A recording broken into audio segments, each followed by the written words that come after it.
नमस्कार मैत्रिणींनो, pinkies kitchen मराठीमध्ये तुमचे मनापासून स्वागत आहे। आज आपण बनवणार आहोत उपवासाचा शेंगदाणा बटाटा।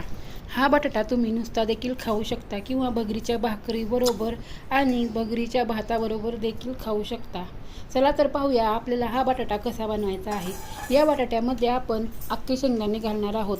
इथे मी 4 मध्यम आकाराचे बटाटे घेतलेले आहेत, ते एका कुकरच्या भांड्यात घालायचे आहेत। त्यानंतर अर्धी वाटी मी कच्चे शेंगदाणे घेतलेले आहेत, ते मी दुसऱ्या कुकरच्या भांड्यामध्ये घालणार आहे। त्यानंतर आपल्याला लागणार आहे 4 ते 5 मिरच्या। तुम्हाला जर हा बटाटा भाकरीसोबत किंवा भातासोबत खायचा असेल तर यामध्ये थोडी जास्त मिरची घाला। मी नुसता बटाटाच खाणार असल्यामुळे फक्त थोड्याच मिरच्या घातलेल्या आहेत।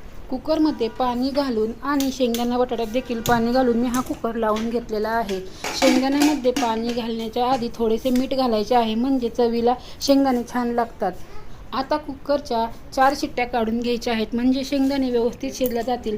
तुमच्याकडे जर ओल्या शेंगा असतील तर त्या देखील फोडून घातल्या तर फक्त 3 शिट्ट्यामध्ये आपले शेंगदाणे शिजले जातील।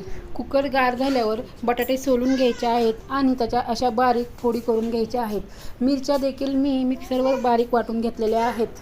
त्यानंतर अर्धी वाटी शेंगदाण्याचे कूट देखील घेतलेले आहे।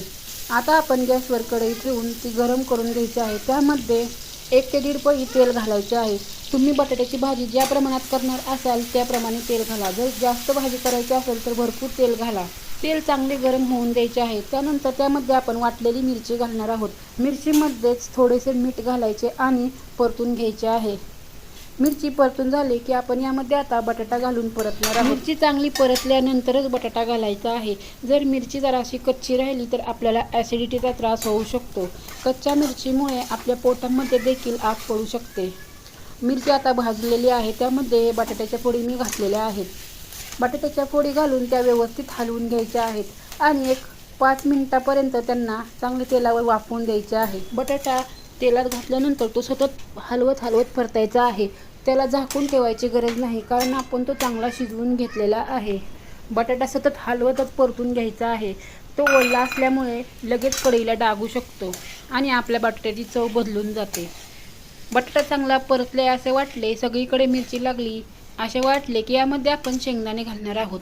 शेंगदाणे आणि बटाटे सोबत घातले तर शेंगदाणे आणि बटाट्याच्या गुठळ्या होऊन जातात। त्यामुळे सर्व मिरची आणि तेल बटाट्याला सगळ्या बाजूने लागली की त्यानंतर आपण शेंगदाणे घालणार आहोत। शेंगदाण्याला आपण आधीच मीठ घातले असल्यामुळे त्याला जास्त परतले नाही तरी देखील त्याच्या चवीत फरक पडत नाही। त्यानंतर आपल्याला हवे तेवढे कूट घालून घ्यायचे आहे, जेणेकरून आपली भाजी मिळून येईल। हे पहा, आपली भाजी तयार झालेली आहे। व्हिडिओ आवडला असल्यास व्हिडिओला लाईक करायला विसरू नका। तसेच चॅनलवर नवीन असाल तर चॅनलला सबस्क्राईब करा। अशाच वेगवेगळ्या रेसिपी पाहण्यासाठी शेजारील बेल आयकॉन दाबा, म्हणजे प्रत्येक नोटिफिकेशन तुमच्यापर्यंत पोहोचेल।